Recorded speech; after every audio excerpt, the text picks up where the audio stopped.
ari cyo se kizatuma baritaha. Oya no. Abantu bakora ibintu bibi ngo bazataha. No, umunyabugingo ntago ari umuntu uri mu rusengero akakanya wana. Oya no kujya mu rusengero. Ejo bundi ko mwasimbutse muteresha za haleluya abantu ibihumbi n'ibihumbi.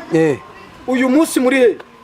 Uyu munsi turi kuziteresha n'ubundi. Ubu se muri gusimbukisha abantu gatandatu hehe? Kwikorera intebe ngo wimuke ngo simbuka gatatu. Tera zirindwi niko Imana ubu muri kuziterera. Kandi mu barwanyaga insengero urimo wajya gukunda kuzijundika. Erega nyine zimwe zari inzu z'amabandi. Insengero zirakinguye, inzu z'amabandi nizo zikinze.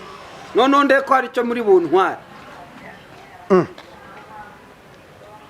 Bafunze amaduka ntago bigeze bafunga insengero. Mwabisamboma. Tuje iryo jambo warisubiramo. Bafunze amaduka n'amabutike. Inzu z'abambuzi insengero zirakinguye. Hari ikintu uri bungire se haryo usengera. Amagara 116. Haryo usengera. Aho nsengera ni iwanjye. Ijuru. Umuntu ari buri munsi umwe.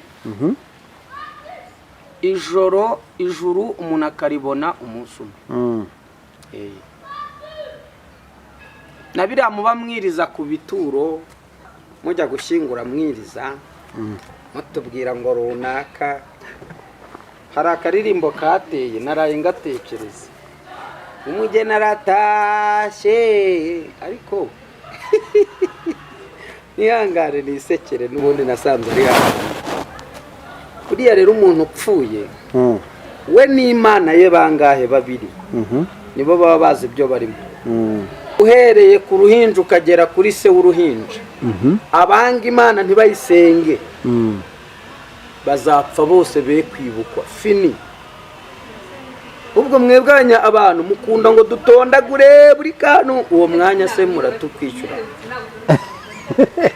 hanyuma si cyo gihe cya mbere nakubwiraga mwabaga mwishyuwe ntabwo arega igihe cya mbere barabyumvise iyi niyo ndunduro y'ijambo ni ukuvuga ko nawe utari mu rusengero rero nsengera iwanjye kuko niko Bibiliya imbwira umuntu wese ushaka gukinga yinjire mu nzu ye akinge ubundi asenge ariko koko nibutse ko bakomeje kuvuga ko ufite uburyo ki usengeramo abamama gusa ngo umuntu w'umugabo utajya umusengera abagabo ubundi urusengero rwawe ruri mu rugo rusengeramo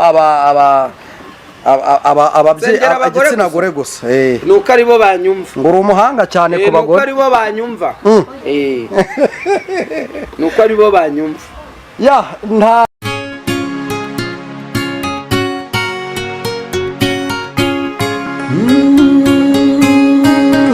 Emana we Yesu we ingoma yawe ni amamare.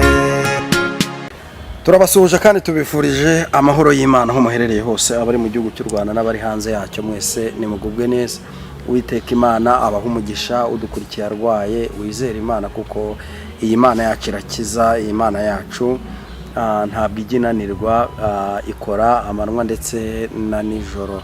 Niba udukurikiye rero urwaye cyangwa uri mu bibazo byinshi bitandukanye nakubwira ko kurira kwararira umuntu ariko mu gitondo impundu zikavuga. Imbere yacu turi kumwe n'umuhanuzi w'Imana Nibishaka Theogene. Uraho neza? Muraho neza namwe. Yesu ashimwe. Ahimbazwe. Umeze neza? Nta kibazo. Imana yo mu ijuru ishimwe. Reka ngusabe kugira ngo nonosoza abadukurikiye. Turabasuhuje mu izina rya Yesu mugubwe neza aho muherereye hose. Urakoze cyane Imana iguhereze umugisha abantu badukurikiye rero nibagubwe neza kandi bagubwe neza cyane. Uyu munsi ndaza kugaruka ku bibazo abantu bamaze iminsi bibaza ku buzima bwa Nibishaka Theogene. Ntabwo twigeze tubisezerana ariko ndashaka kukubaza uze kuza kurushaho no kuza gusobanurira abantu. Habaye iki? Urabinyemereye? Biraterwa n'ibibazo uri bumbase. Yewe.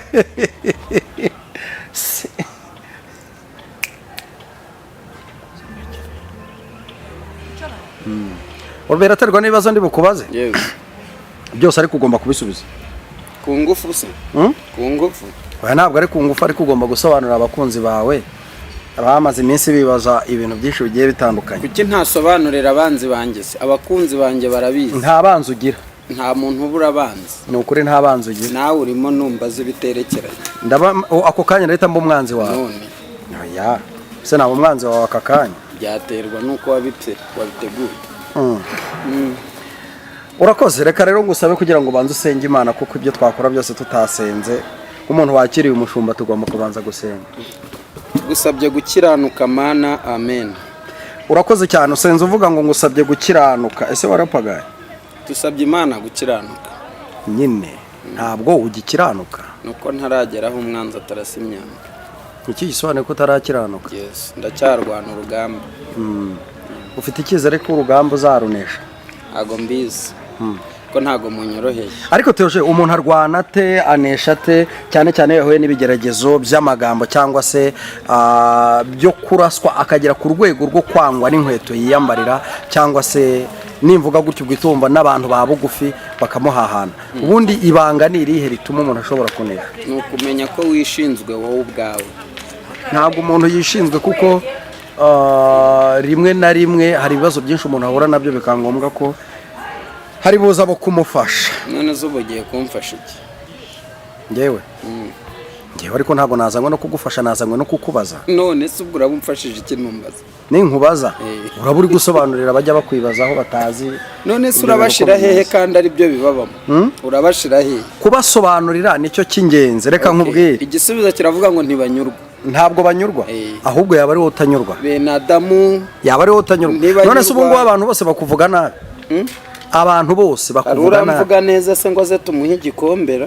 barahari, ariko ntabwo bakuvuga neza kugira ngo bazahabwe ingororano cyangwa se igikombe, ahubwo bavuga ibyo imirimo myiza bo bakuziho, cyane ko buri mu buzima bwa muntu habamo kwibeshywaho cyangwa se no kumenyerwa, ariko burya ntabwo ari bari ku bantu bose.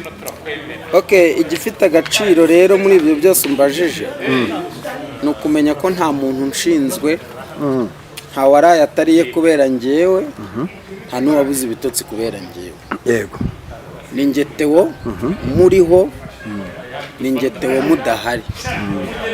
hari ikindi ushaka kumenya? ariko se hari amagambo amwe n'amwe abavugabutumwa cyangwa se abahanuzi mujya mukunda gukoresha aganisha mu kubwira abantu ko badakwiye na rimwe kwishimira ko bafite abantu, sibyo? kandi ugasanga bavuka mu bantu, batuye mu bantu, bashakanye n'abantu, babyaye abantu.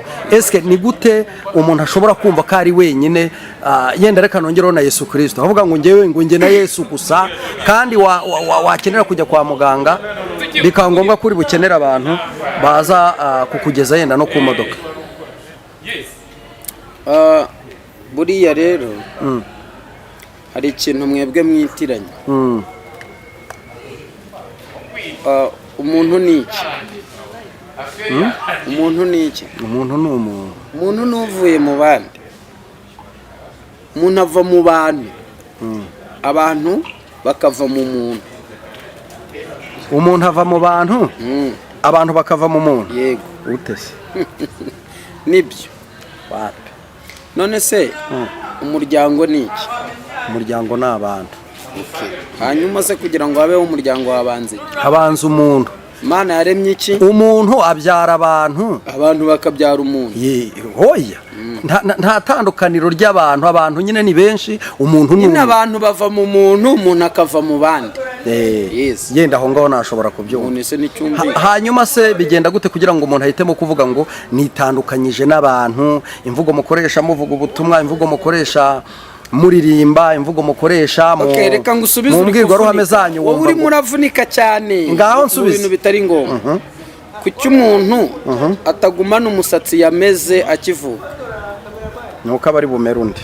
hanyuma se bawuhinga hehe kugira ngo buri kwezi uyu muntu asarure umusatsi? ibintu uri kugereranya ntibishoboka, kuko abantu baba impande y'umuntu, umusatsi ukaba mu muntu. oya uransubiza ibintu bijyanye n'ibyo nkubajije. nyine ngenda gusubiza ibyo nshaka, ntabwo ngusubiza ibyo reka twumvikane. umusatsi uva mu muntu, utuye mu muntu, ariko abantu baba impande z'umuntu.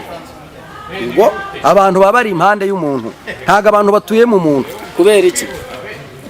kubera iki? kuko urumva nimba ubyaye umwana, reka nguhe nk'urugero, uri hano ariko mama wari Musanze, hanyuma ariko yarakubyaye, urabyumva neza, ndetse n'ejo azabyara undi, ariko ntiyakwica kuko yizeye ko azabyara undi. umusatsi rero bawogosha kubera ko wakuze nyine ukamera ugasaza umuntu akawuvanaho hakaza undi nawe akawukuraho kuko ubu namubangamiye ariko ntabwo twagera ku rwego rwo kuvuga ngo turitandukanya n'abantu bagukurikiye intego ufite ubundi urashaka kumenya iki kubaza Theogene iki rero ariko uri kunsubiza inyuma kandi nabikubwiye nyine ndimo ndakubaza intego ufite ni iyi intego mfite niyo kuza gusobanukirwa uyu mugabo Nibishaka Theogene ku bibazo bimwe na bimwe agenda avugwaho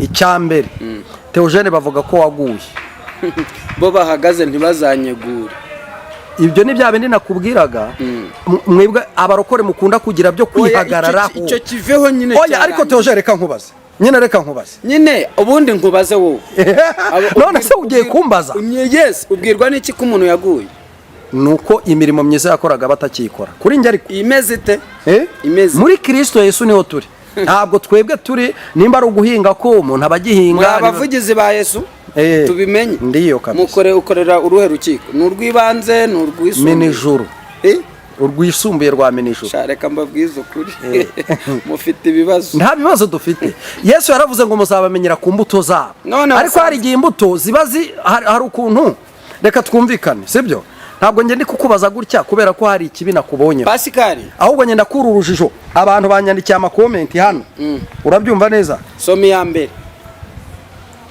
reka nze ngemo sasa genda kubaza ubwo nawe ndaba ndirimba hariho abahanga mu kugenzura abandi hariho n'intwari mu kunenga abagenzi uzahugira muri byose muvandimwe Yesu nazasanga ufite ikizinga iyo nimwe umuntu aragoye umuntu arahinduka umuntu yabaye ateko yibagirwa cyane ntiwamenya umuntu azwi niyo muhanze ariko ubundi mwabayemo kubera iki se mushaka kugira ngo mukore ibitameze neza ngo umuntu ngamenywa n'Imana gusa ubundi ijuru ni iry'abantu ariko sha haleluya agira ngo umuntu heri cyaka gusa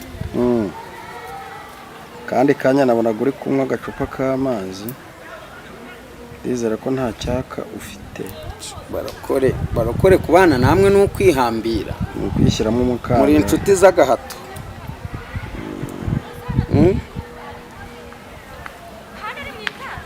aha ntacyo ndahera ku iyi komenti hano hari umuntu witwa ntabwo ndi bumuvuga izina kubera iki yavuze ngo rivuga kugira ngo amenye Mukabahizi Jean Mukabahizi aravuga ngo Theo wibaza icyo bakuziza sibyo na Yesu bamuteye amabuye humura komera iyaduhamagaye ntiryama ntisinzira ku bwawe urumva iyi komenti nukubera urumva nukubera ijambo wavuze mu kiganiro urimo uravuga atari ko njye abantu banziza iki niyo mpamvu uyu muntu yanditse iyi komenti bisobanuye ko nawe azi neza ko hari abantu bagira gute bagufataho ijambo none ubwo njye sindamenya umurongo w'icyo mumbase sindamenya kabisa uko ikibazo giteye buretse Pascal rero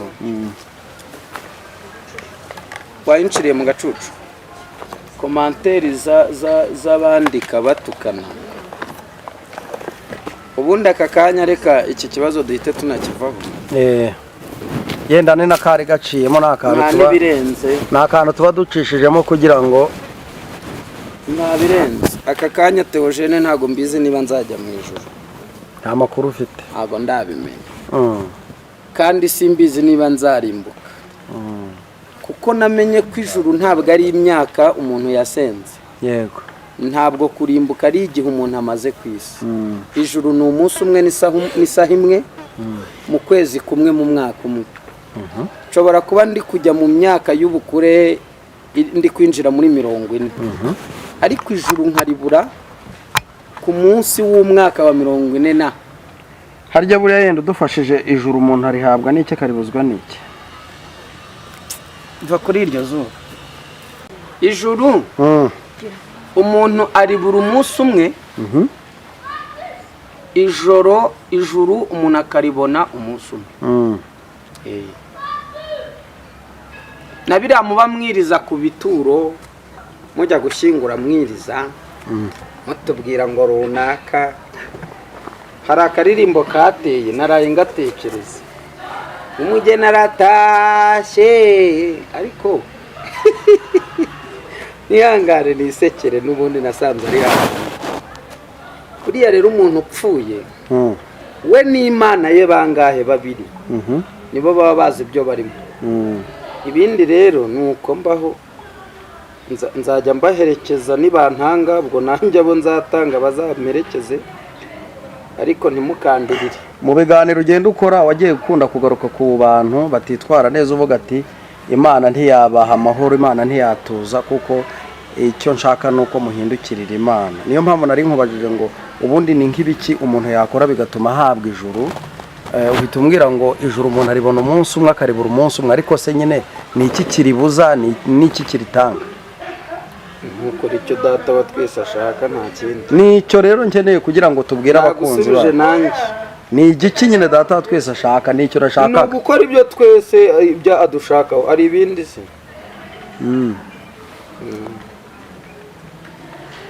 Wanyuzwe? Ntabwo nanyuzwe. Ukora ibyo data wa twese ashaka azaraga ubugingo buhoraho. Ndumva nta bindi. Ni ibiki? Ni ibiki se ngewe ndabizi byagutegeka ndabizi mbi wawe. Ariko se ubundi nge hari ikintu njya nibaza. Ariko buryo koko mu Rwanda cyo ko nta bakozi Imana bagihari. Kuko abantu bajya babivuga. None se wowe ni gute naba narakubonye ubwira abantu ngo mukore ibi nibi kugira ngo muzajye mu ijuru. Uyu munsi ukavuga ngo ntabwo ubizi. None se ko wabibonye urabimbarize. Nuko hari abantu nyine bakeneye kubimenya. None se ubundi ngewe bazamamagaruze kubaha nimero yanjye. Kuki se udashaka kubivuga? Mwanya nifite. Ndagira ngo waduhaye umwanya ufite umwanya wo kuvuga. Oya none se uri murambaza ibiterekeranye mbaza ibintu byerekeranye. Ndashaka ibintu ni bibiri. Abanga Imana ntibayisenge muzapfa mwe kwibuka setu. Hanyuma bayikunda mukayishakisha umwete muzaraga ubugingo buhoraho. Nongere kumbaza icyo kintu. Ni ibyo ngibyo. Abayanga ntibayisenge yego Kristo habe nikiriyo. Nugushyingura. None se bayisenze basambana ubwo bari bo. Ntago mbizi kuyanga se umuntu yikunda arayibangikana. Kwanga Imana nikizi nukuyibangikanya n'ibindi bigirwa Mana bidashinga. Iyo umuntu asambanye n'umuntu aba yamaze kuzana ikigirwa Mana cyane rwose. Erega ikibazo uri kumbaza yaba nandi kukibazwa n'umuntu udasenga bafite uko namusubije ariko hanyuma se ntabwo ndi kukubaza ngo unyigishe buri yaraho kwiga yenda umuntu yategura uburyo yigamo nge mba ndi kubariza abadukurikira kuko ibyo dukora nabo barabizi uhereye ku ruhinja ukagera kuri se w'uruhinja. Abanga Imana ntibayisenge bazapfa bose be kwibukwa fini. Ubwo mwebwanya abantu mukunda ngo dutondagure buri kantu uwo mwanya se muratukwishyura. Hanyuma se icyo gihe cya mbere nakubwiraga mwabaga mwishyuwe? Ntabwo arega igihe cya mbere barabyumvise. Iyi niyo ndunduro y'ijambo ibindi byose byarumvise. Ubundi ntimugahore mu magambo. Mujye muvuga amagambo muve mu nzira. Muza n'ibindi bishya. Ibyo bindi bishya nta bindi uretse ko dukunda kuganira ku bijyanye na Bibiliya. Icyambere abibone n'inkozi z'ibibi muzabibishingwe uko nukuri kuzuye ku ijambo ry'Imana. Abasambana munasenga muzabora mu ruhande rwanyu. Ntagira wongera kuntesha umutwe mumbaza ibindi. Kandi mujye mwihangana nimumbaza ubusa nzajya mbasubiza ubundi. Kuki se wumva ko ari ubusa? Oya hari ibintu mubaza abanyamakuru mudutega imitego idashinga. Ntabwo ari imitego. Ngewe nendaga kugira ngo dusobanurire abantu iyi ngoma y'ijuru igishobora gutuma twinjira muri urwo rurembo. Reka rero dukemura ikibazo cy'ingoma y'ijuru. Imyitwarire. Dore ukuntu ibintu bimeze. Mu ijuru nta komite yo kwa mama ibarura bazaritaha. habe n'igisekuru cya data kirinda porotayi yo mu ijuru. Ningira umugisha nkabona ndaribonye nzashimira Imana, ndajya kwinjira muri gahunda z'amajuru. Hari bene wacu babayo?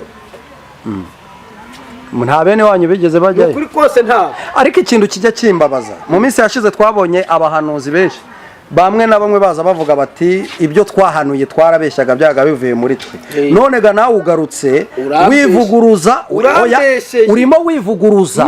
Ngewe nkuzi nk'umuntu hano mpafite video uri kubwiriza mu rusengero. Ngewe ndasubiramo ibintu ni bibiri. Uravuga ngo turi kugutesha umutwe tukubaza iby'ingoma y'ijuru. Bijyanye no mu ijuru ngo usubiriremo neza ufite amatwi. Nta gisekuru cya mama kibarura bazaritaha. Iki ni kimwe. Yego. Nta komite yo kwa data irinda porotayi yo mu ijuru. Jewe nibishaka Theogene mwene Nzacahaye, nimbona ngezeyo nzashimira Imana. Bisobanura iki? Bisobanura ngo nanjye simbizi niba nzaritaha. Cyakora ibyo byiringiro umutima wanjye urabima. Ariko se ndabizi neza kubera ikirere. Nuko nahishuriwe ku ijuru ni umunsi umwe no kuribura n'undi munsi. Kandi imirimo ya mbere, imirimo ya nyuma niyo izahesha iya nyuma agaciro. Utigize umwana ngo mbaze ibintu uzi, nanjye nkubaza. Ejo bundi Eliya yica abahanuzi 450, Yezebeli akamushingaho. Eliya yirutse ayobewe ko yishe 450. Kuki se yahabuwe n'umugore umwe? Ninde utacogora se? Ibyo ndi kukubwira ni ibiri muri ngewe. Ntabwo mbizi niba nzaritaha. Ariko ndabyemera. Ariko nimbona ngezeyo nzashimira Imana.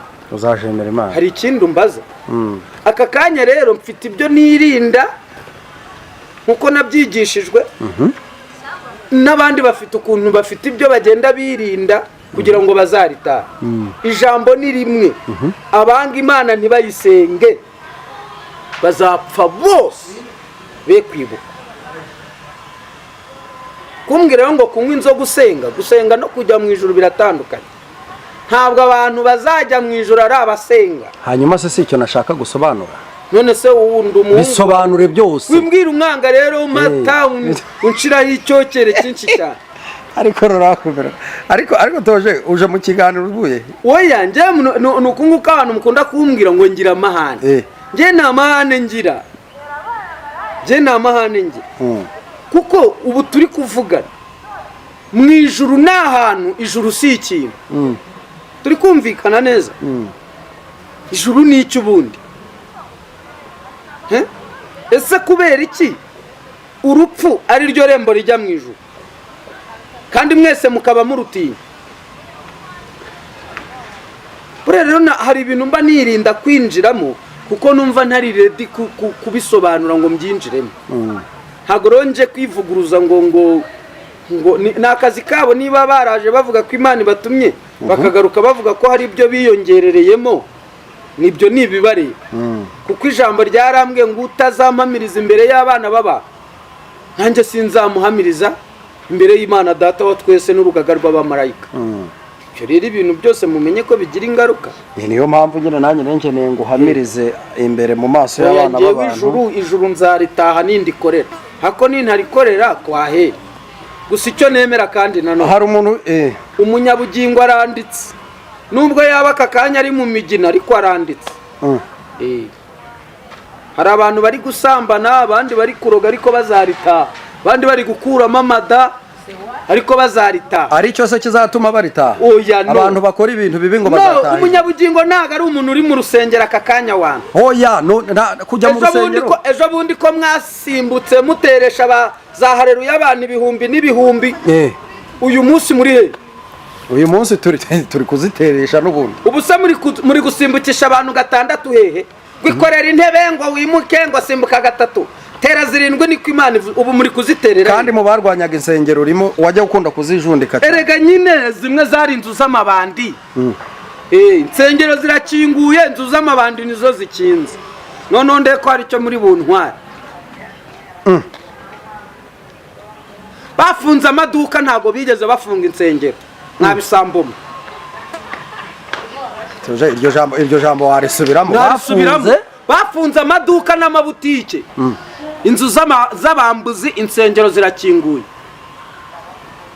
hari ikintu uri bungire se harya usengera hamagara 116 harya usengera aho nsengera ni iwanjye ni ukuvuga ko nawe utari mu rusengero rero nsengera iwanjye kuko niko Bibiliya imbwira umuntu wese ushaka gukinga yinjire mu nzu ye akinge ubundi asenge. Ariko koko nibutse ko bakomeje kuvuga ko ufite uburyo ki usengeramo abamama gusa ngo umuntu w'umugabo utajya umusengera. Abagabo ubwo urusengero rwawe ruri mu rugo rusengeramo ababyeyi igitsina gore gusa nuko aribo banyumva ngo uri umuhanga cyane ku bagore nuko aribo banyumva nuko aribo banyumva nta kundi byagenda burya buri wese aba afite uwe muhamagaro cyangwa se afite n'uburyo koko se urabihamye ko nsengera abagore gusa ngewe ntabwo mbihamya mfite Theogene nzi atari we turi kuvugana ngubu ubu tuvugana turi ku mihanda ubundi abo bagore niba aribo banyumva nabuzwa n'iki kubaha serivisi ugomba kubaha serivisi mperuka kwakira umuhanuzi arimo arahanurira umugabo witwa Ndimbati avuga ati Ndimbati yagize yerekwa abona Ndimbati yaragiye guhura n'umugore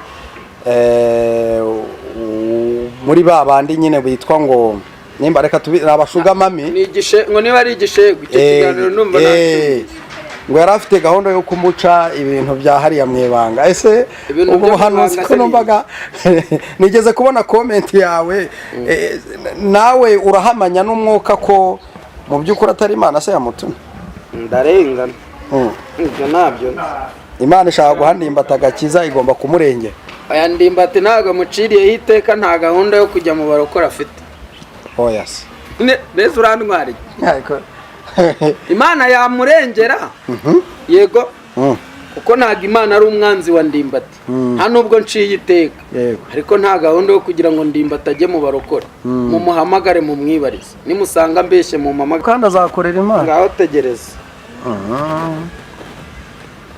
zajya mu barokore rwose si ibitutsi muba mushaka se ko abantu badutuka iki nta muntu n'umwe ushobora kubifuriza gutukana cyangwa se gutukwa kuko turubakana igihe cyose tugomba kuganira ntabwo njyewe uwo muhanuzi ntacyo mfite kuvuga kuri we kuko niba Imana yeretse uwo muhanuzi ko bagiye guca ubugabo Ndimbati niba nabyumvise neza yego ntabwo Imana ari umwanzi wa Ndimbati na Ndimbati si umwanzi w'Imana ariko urumva ko Imana nyine yahise imurengera ikora ibyo ishaka byose biri mu bushake bwawe